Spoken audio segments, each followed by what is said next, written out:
बिस्मिल्लाहिर्रहमानिर्रहीम। नाज़रीन, मैं हूं आपका मेज़बान नईम मुस्तफ़ा। नाज़रीन, आज कई अहम ख़बरें हैं और उनका तज्ज़िया और उन पर तबसरे बहुत ज़रूरी हैं। एक अहम ख़बर वफ़ाक़ी वज़ीर ख्वाजा आसिफ़ साहब के हवाले से आई है, जिसमें उन्होंने ये फ़रमाया है कि हम ये इस शुबे का इज़हार कर रहे हैं, ये ख़दशा ज़ाहिर किया जा रहा है कि शायद पाकिस्तान डिफ़ॉल्ट करने वाला है। और उन्होंने ये कहा कि डिफ़ॉल्ट करने वाला नहीं है, बल्कि हमारा मुमलिकत पाकिस्तान डिफ़ॉल्ट कर चुका है। नाज़रीन, बड़ी ख़ौफनाक बात है और हम जो ख़दशात ज़ाहिर कर रहे थे, अगर अमलन ऐसा है तो नहायत ख़तरे का बाइस है। महंगाई के आलम आपने देख लिया, मिनी बजट भी आ गया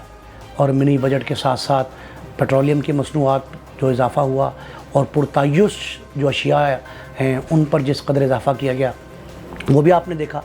नाज़रीन, ये इस ख़तरे की घंटी थी, लेकिन वफ़ाक़ी वज़ीर का जो बयान है वो किसी भी तौर ख़तरे से खाली नहीं है और उस पर किस हद तक जो है हमें क्या उसके इक़दामात करने होंगे और अगर वाकई डिफ़ॉल्ट हो चुका है तो हम कहाँ खड़े हैं, बैंकरप्ट हो चुके हैं या इससे भी बढ़कर आलमी सतह पर हमें तन्हाई का सामना करना पड़ेगा। IMF ने बेल आउट पैकेज जो देना था उसका क्या बना, इतने अरसे से जो मुज़ाकरात चल रहे हैं उसकी सूरत हाल क्या है, और कहा यह जा रहा था कि अगले हफ़्ते जो है हम मामलात को दुरुस्त कर पाएंगे, तो ये क्या सदाकत थी या झूठ था। ये सारे का सारा मामला जो है इस पर हमें गौर करना होगा। और इस फ़िक्र के साथ साथ एक दूसरी बड़ी अहम ख़बर सदर मुमलिकत डॉक्टर आरिफ अलवी साहब के हवाले से है। डॉक्टर आरिफ अलवी साहब ने ईवान सनअत व तिजारत हैदराबाद में एक तकरीब से ख़िताब किया है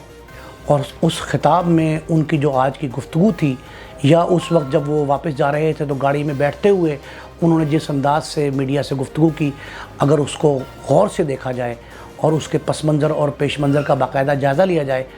तो आज ये मैं कहने पर मजबूर हूँ कि सदर मुमलिकत डॉक्टर आरिफ अलवी ने ईवान सदर में बैठने का हक़ अदा कर दिया। और आज जिस अंदाज से उन्होंने गुफ्तगू की उससे लगता ये है कि वो वाकई एक दर्दमंद शहरी भी हैं, सदर होने के साथ साथ एक हमदर्द और मुखलिस पाकिस्तानी भी हैं, और उनके अंदर एक पाकिस्तानियत का जो दिल धड़कता है वो यकीनन काबिल तारीफ़ और काबिल तौसीफ़ है। नाज़रीन, देखना ये है कि सदर मुमलिकत का जो ख़िताब है वो उन्होंने पता नहीं किस पैराए में किस अंदाज से किया, और वो दिली तौर पर कितने दुखी महसूस कर रहे होंगे और कितने दुखी थे वो कि उनको यहाँ तक ये नौबत ये आई। आज जो उनके ये जुमले थे कि जी पाकिस्तान जो है वो एक ऐसे दोराहे पर खड़ा है जहाँ जुमले उन्होंने बहुत सख्त किस्म के इस्तेमाल किए हैं और ये भी कहा है कि हम अना परस्त हो चुके हैं, हुकूमत अपनी अना पे कायम है और अपोजिशन जो है वो भी अना छोड़ने को तैयार नहीं है, वो अपनी खूनी छोड़ रहे और हम अपनी वजह क्यों तब्दील करें। ये दोनों जो हैं वो एक अड़ियल घोड़े की तरह जो है वो मुमलिकत को देख रहे हैं। और यहाँ तक कहा जा रहा है, नाज़रीन, अजीब सूरत हाल है कि पाकिस्तान एक मुर्दा घोड़ा, नाउज़ुबिल्लाह खाकम बदहान, पाकिस्तान एक मुर्दा घोड़ा है और हम उस मुर्दे को दफनाने के लिए भी एक कदम आगे नहीं आ रहे और उसमें कीड़े पड़ जाएंगे, वो सड़ जाएगा, गल जाएगा, जो भी सूरत हाल है। इस तरह की सूरत हाल जो है वो मुख्तलिफ़ तबसरों की शक्ल में आ रही है। लेकिन सदर मुमलिकत का जो ख़िताब था उन्होंने बड़े वाज़े अंदाज में कहा है कि charter of democracy, charter of मईशत, यानी जो मीसाक़ मईशत है, चार्टर ऑफ इकॉनमी जो है वो, या मीसाक़ जमहूरियत, मीसाक़ सियासत जो है, ज़ाब्ता अखलाक का मीसाक़ जो है वो फ़ौरी करने की ज़रूरत है। और अगर इस वक्त इख्तलाफ राय जो है उसको इत्तफ़ाक़ राय में तब्दील न किया गया, उनका इशारा बज़ाहिर हुकूमत और अपोजिशन दोनों तरफ था।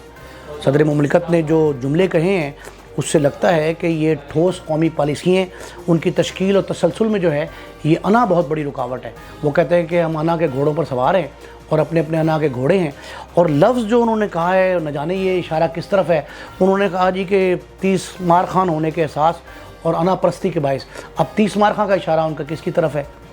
ये भी देखने और सोचने की बात है। लेकिन ये बहुत अलार्मिंग गुफ्तगू थी। आज नाज़रीन, सदर मुमलिकत ने जो नुकात उठाए हैं, जो मामलात जो हैं वो पेश किए हैं और उनके चेहरे से जो बात आया थी उससे लगता ये था कि पाकिस्तान वाकई एक मुश्किल और मरहले और गर्दाब में फंसा हुआ है। वो गर्दाब जो है वो उनके चेहरे से यहाँ थी, उनकी आँखें भी नम थीं और सदर मुमलिकत ने जिस दुखी दिल के साथ ये गुफ्तगू की है वो यकीनन काबिल गौर है। और वो ये भी कहते सुने गए कि इंतखाबात का जो बरवक्त इनकाद है وہ کہتا ہے کہ جمہوری ممالک جو ہیں ان میں حالات کتنے ہی خراب نہ ہوں،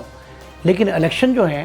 وہ جو بڑی جمہوری قوتیں ہیں ان کے الیکشن بر وقت ہوتے ہیں، اور کبھی ایسا نہیں ہوا کہ الیکشن میں تاخیر ہو، لیکن ہم جانے الیکشن کیوں نہیں کر رہے۔ پھر صدر مملکت نے اس خط کا تذکرہ بھی کیا جو الیکشن کمیشن کو لکھا۔ الیکشن کمیشن کو لکھے گئے خط میں جو صدر نے آئینی نکات اٹھائے تھے، انہوں نے کہا تھا جی کہ میں مزید بھی اس پہ غور کر رہا ہوں کہ اب انتخابات کے لیے مزید کیا کیا جا سکتا ہے اور کیا کچھ کہا جا سکتا ہے۔ ناظرین، یہ ساری وہ باتیں ہیں جو صدر نے اپنی گفتگو میں میڈیا سے بھی کی اور تقریب میں برملا اظہار بھی اس کا کیا۔ ویسے تو اس کا الیکشن کمیشن نے جواب بھی دیا ہے۔ الیکشن کمیشن نے کہا ہے کہ جی ایوان صدر بڑا مقدس ادارہ ہے، جمہوریت کی علامت ہے، پاسبان ہے آئین کا، پاسدار ہے آئین کا، لیکن ساتھ انہوں نے یہ بھی کہا ہے کہ وہ جو الفاظ کا انتخاب ہے، چناؤ جو ہے وہ درست انداز میں کریں۔ الیکشن کمیشن کا بھی ایک مراسلہ سامنے ابھی آ گیا ہے اور ان کے ترجمان کی طرف سے غالباً بیان تو اشارہ ہے چیئرمین الیکشن کمیشن کا ہوگا،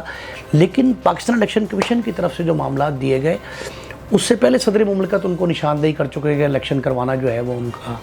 اختیار ہے، ان کو تاریخ دینی چاہیے، لیکن الیکشن کمیشن نے آج جو موقف لیا، صدر کی گفتگو کا جواب بھی اسے کہا جائے، بلکہ جواب الجواب کہا جا سکتا ہے، اس میں الیکشن کمیشن نے کہا جی کہ آئین میں کہیں نہیں لکھا کہ الیکشن کمیشن الیکشن کی تاریخ کا اعلان کرے گا، یا گورنر کرے یا صدر کرے۔ انہوں نے الیکشن کمیشن نے تو یہ موقف لے کے اپنی جان چھڑوا لی ہے کہ جناب جس کا جو اختیار ہے، جو آئین میں جو مندرجات موجود ہیں اس کے مطابق عمل درآمد کیا جائے۔ لیکن ناظرین، یہ صدر نے جو ہے وہ جو بیان دیا ہے ہماری آنکھیں کھولنے کے لیے کافی ہے، اور یہ جملہ ان کا جو ہے کہ ہم انا کے گھوڑے پر سوار ہیں، انا پرستی چھوڑیں گے، اور اطراف پہ فریقین کو کہا ہے انہوں نے، فریقین سے مراد ہے کہ حکومت بھی اور اپوزیشن بھی، ان دونوں کو اشارہ کہا ہے۔ 30 مار خان کا لفظ جو ہے بڑا خطرناک ہے۔ پھر انا پرستی کا لفظ ہے، رکاوٹیں ہیں، اختلاف رائے ہے۔ پھر ایک جملہ اور کہا ہے کہ بڑا اشارہ تھا جنرل ضیاء الحق کے جو بیانات تھے ان کی طرف، وہ مرحوم جو صدر تھے ضیاء الحق صاحب، ان کے حوالے سے انہوں نے کہا ہے کہ 90 روز میں انتخابات کا وعدہ کیا گیا، جنرل مشرف کے بارے میں کہا گیا 90 روز میں انتخابات کا وعدہ کیا گیا، 11 سال لگا دیے۔ تو یہ جنرل مشرف اور یہ مطلب انہوں نے یہ کہا ہے کہ جی جو اس طرح کے وعدے تھے الیکشن کے وہ نہیں ہونے چاہیے، اور الیکشن 90 روز میں واقعتاً کروائے جانے بہت ضروری ہیں۔ اور یہ پنجاب اور خیبر کی اسمبلیوں کے حوالے سے صدر کی آج جو گفتگو ہے ناظرین، وہ پوری کی پوری سننے اور پڑھنے سے تعلق رکھتی ہے۔ صدر نے آج حق ادا کر دیا، حق صدارت جو ہے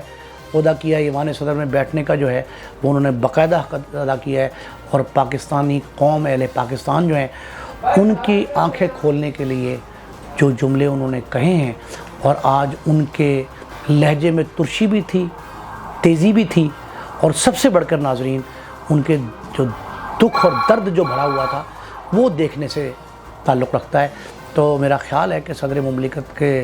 جو الفاظ ہیں، جو ان کی مرکز گفتگو جو لوگ تھے، حکومت اور اپوزیشن کے جتنی سیاسی قیادت ہے، ہماری سیاسی جماعتیں ہیں، ان کے اکابرین ہیں،